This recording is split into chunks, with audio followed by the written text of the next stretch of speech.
to Gary Gerald. I will check in with Antron Brown. He finishes a conversation with his teammate Tony Schumacher. You faced the Sarge now in the next round. You've just taken over the points lead. But are you feeling real comfortable, or what are you feeling here? You never feel comfortable out here, Gary. I mean, this ain't Pomona, and this ain't the last round of Pomona. It's don't decide a championship. I mean, Spencer's not here. They're still in this thing. I mean, they're right there.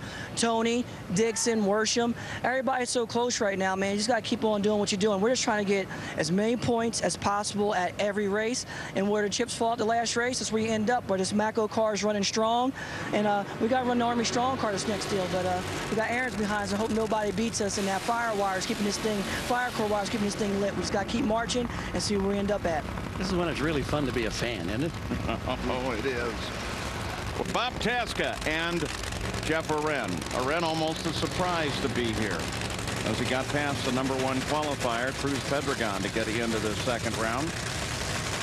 Well, you know, it was your number 16 qualifier, which was kind of amazing in itself, and the fact that we talked about how good that Cruz is in the heat, so that was a huge surprise.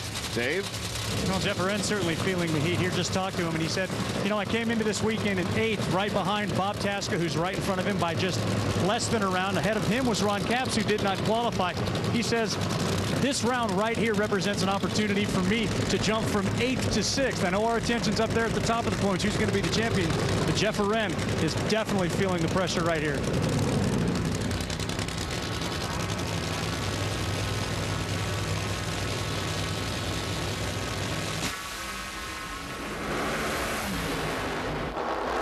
Good race. That one. Oh, we've seen some good racing. 4:45 to a losing 4:44. The difference being the hole shot. Explained all that earlier.